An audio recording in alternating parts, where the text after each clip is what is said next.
Did I tell you about my Albatross? Hey yo, here we go. Come on. Welcome to another episode of Did I Tell You About My Albatross? I'm your host, Albi. This is the Goth Podcast for honest degenerates. It's like teaming up with your favorite foursome every week and diving into the best stories in and around goth. You guys ready to tee off? Let's go! We out here chilling on the right side of the green. Sip a little something. Welcome, everyone, to another episode of Did I Tell You About My Albatross? I'm your host, Albi. And boy, do I have a good one for you tonight. This is a bonus episode I'm dropping right before Halloween. You'll notice I'm flying solo here. There's no shepherd. There's no panda.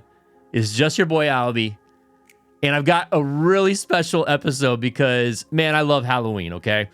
And I'll tell you why here in just a second. But today I'm going to be diving into the chilling tales of the most haunted courses in North America. We're going to be unraveling some of the darkest secrets and worst ways to meet your demise on a golf course. I mean, some of these are gruesome, okay? I'll just go ahead and tell you.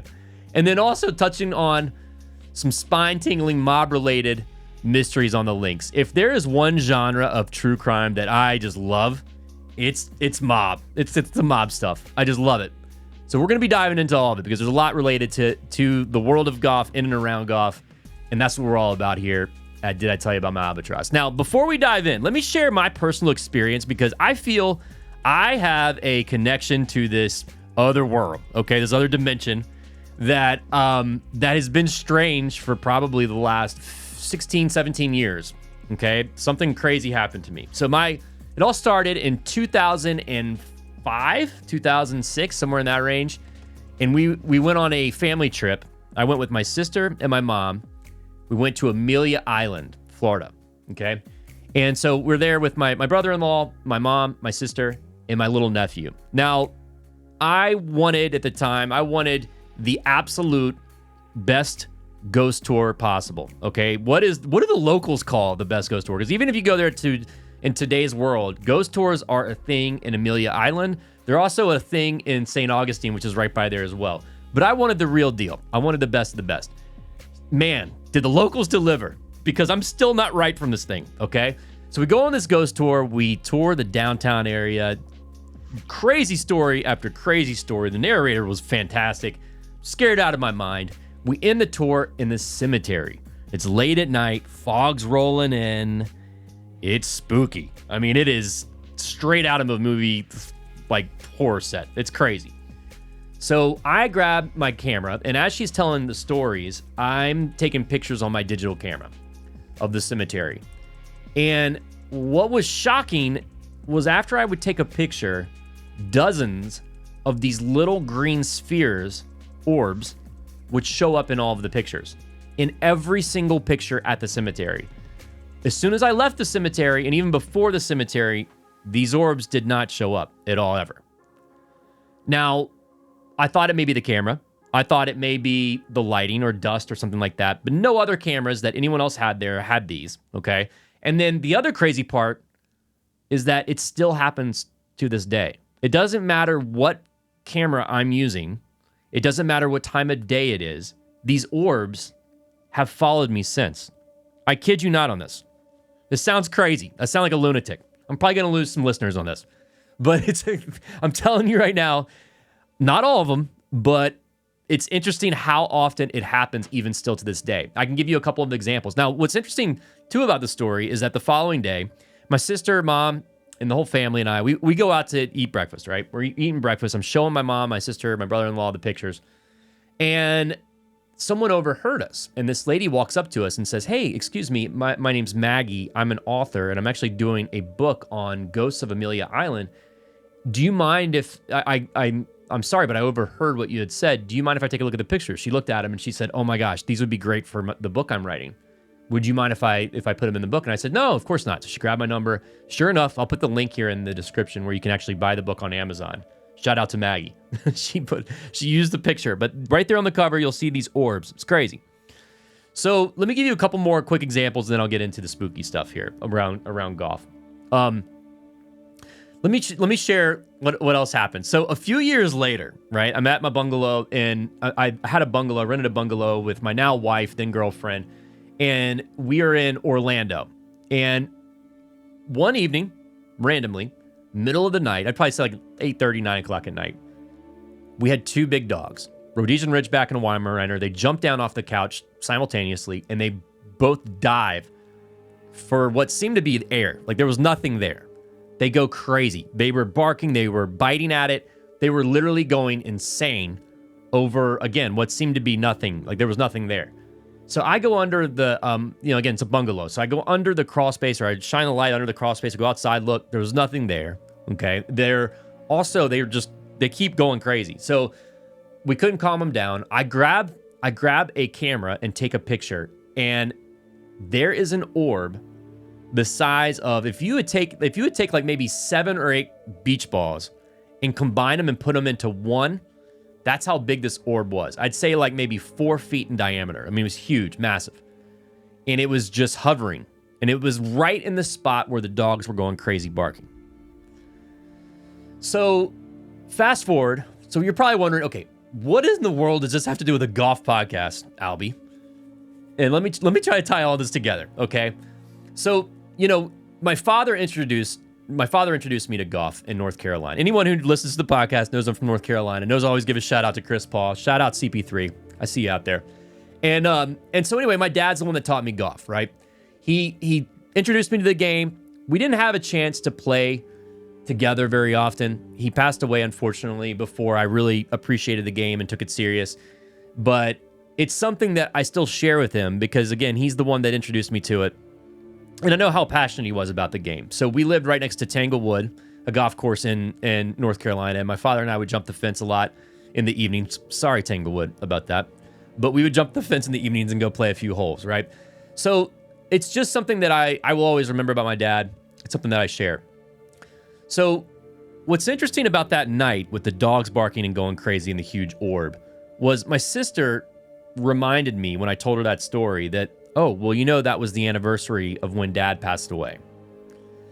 So that was kind of crazy. And then whenever I'm on the golf course, I always think of my dad, especially if I'm playing like a really nice course or maybe a unique experience on a golf course, whether it's a good shot. Like I said, unique doesn't happen very often, but maybe there's just something. And a lot of times I'll send a thought or a prayer, whatever you want to call it, to my dad. And that happened when I hit the Albatross. Okay, so I know a lot of eye rolls here when I tell this story, but when I hit my Albatross, it was sort of bittersweet because I wasn't able to share that with my dad. And I thought about it right after it happened. I don't tell this part of the story very often. I certainly tell the rest of the story as often as I possibly can. But I don't tell this piece because people think I'm an absolute lunatic. But when I go in and turn the scorecard in, again, thinking of my dad, bittersweet, they write the scores on a dry erase board. When they write down the scores, I take a picture of it. Actually, take several pictures. And in one of the pictures, there's a green orb hovering right above the scoreboard.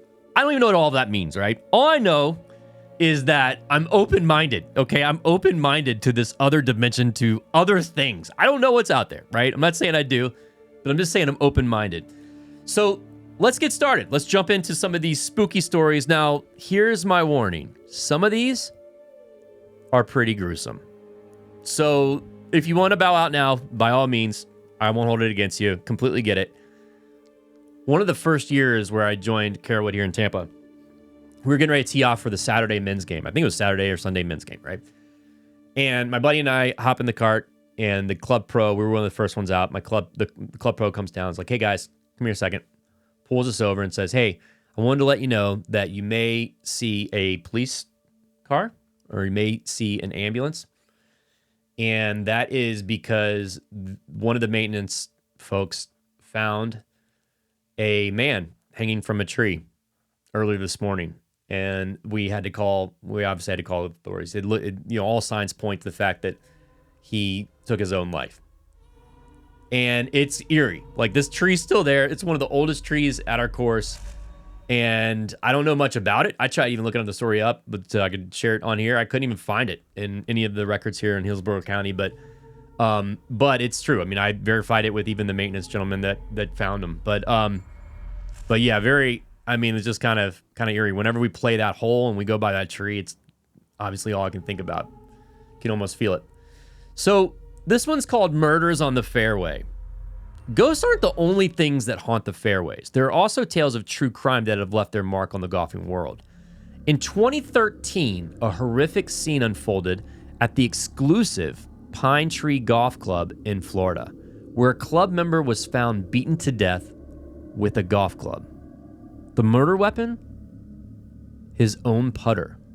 The case is still unsolved to this day, and there really is not that much information on it other than the fact that this guy was beaten and bludgeoned to death by his putter.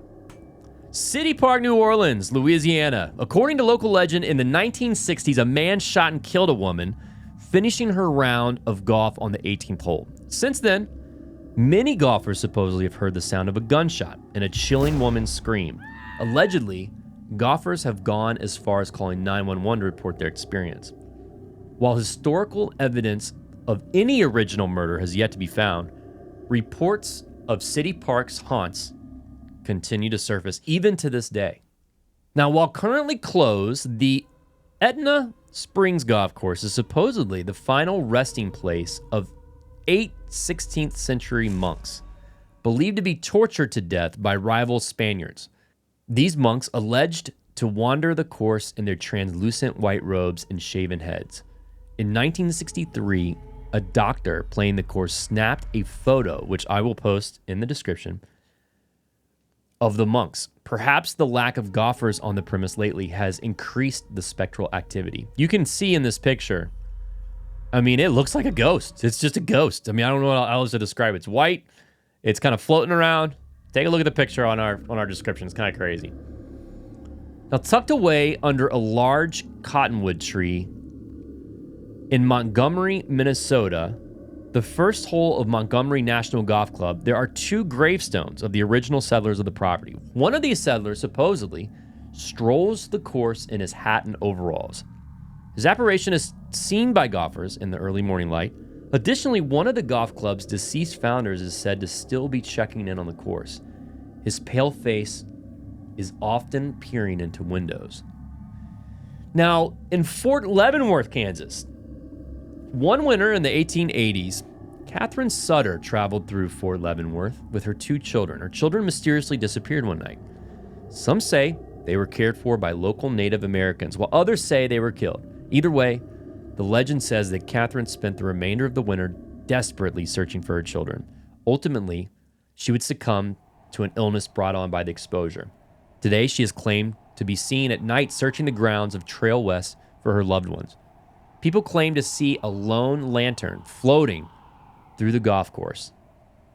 Now, the Garrison in Garrison, New York, located in the same valley as the legend of Sleepy Hollow, this course already is unnerving. However, when a 19th century graveyard overlooks the 14th green, there is definitely an eeriness that cannot be avoided. Therefore, it is no surprise that golfers have reported strange happenings on the course. If you ever find yourself teeing off at the Garrison Golf Course, be sure to watch your surroundings. You never know what you may be lurking in the woods. So this is a story from Arizona, Trilogy Golf Club. The spirits that haunt this course are different than those on the list before. Okay, they're believed to be related to Native Americans that once resided in this area. Strange winds patterns can be seen while playing the course. Whirlwinds move in irregular and bizarre ways. Native Americans in that area refer to them as restless spirits. And perhaps these desert winds, often seen on the golf course, are spirits who met an untimely demise in the area's bloody history. Now, Lincoln Park, San Francisco, California. I'll put this picture on our description as well. Now, this course was not built near a cemetery. It was built on a cemetery. Officially, the cemetery is said to have been relocated in 1909. However, the 18th hole is said to be built on top of an unremoved portion of the old Golden Gate Cemetery. That would make this course home to over 1,000 corpses. Definitely something to keep in mind as you hit off the 18th tee box. Golfers have been known to report golf balls vanishing or being struck from the air by mysterious forces. And then in Victoria Golf Club, Victoria, British Columbia, the beautiful Canadian golf course is over 125 years old. However, its past is not as innocent as its beauty. In 1936, Doris Gravel had a meeting one night out on the course with her estranged husband. What exactly transpired is still unknown. Her body would be discovered by a caddy 5 days later along the shoreline of the course. A month later, the body of her husband would be discovered by a fisherman near the course as well. Today, the event is believed to have been a murder-suicide. However, what exactly transpired that infamous night will never be fully known. Today, nearly everyone who visits the course, even the general manager, claims to have experienced the restless ghost of Doris Gravel. There are many sightings of Doris all around the property in the same white gown she died in. Even the security cameras have supposedly caught evidence of her presence on the course. It seems no solo golfers really play Victoria Club alone. Each year, an estimated 40,000 golfers seek emergency treatment due to the injuries caused by errant golf balls and flying club heads. This is a question that we bring up on the podcast all the time. Why aren't there more people injured in golf? And so that's a crazy stat to me. Like 40,000 golfers, okay? So lightning strikes accounted for deaths of 9 golfers over a 10-year stretch. So lightning is obviously a huge concern, but it's only killing 9 people. There's over 15,000 injuries a year from golf carts. These are the top 10, in my opinion. Terrible ways to die. I mean, it's never good to die on a golf course, but these are probably the worst ways you can do it. Number 1, a man in Ireland was searching for his ball in a ditch when a rat ran up his leg, urinated, and bit him. The man finishes his round despite suffering the bite. He died 2 weeks later from kidney failure, a symptom of Wells disease, which is carried by rats. Number 2, a man left a Virginia country club with a headache, which was compounded by fever, nausea, and a rash. 4 days later, he was in the hospital covered with blisters and died from a severe allergic reaction to a pesticide used on the course. Number 3, in another toxic incident, a teenager from Arizona died after drinking from a golf course water cooler. He contracted a norovirus from water that was contaminated. Bring your own water, man. Bring your own water to the course. Number 4, after a poor shot on a New York golf course, a teenager slammed his 3-wood against a bench. The club snapped and a piece was propelled back towards him and pierced his heart. There were doctors on the course who attempted to save him before he was taken to the hospital and pronounced dead. He was the second golfer we found who was killed by the shaft of one of his clubs. Another died when his driver broke during a swing and part of the shaft pierced an artery in his groin, causing him to bleed to death. Ooh.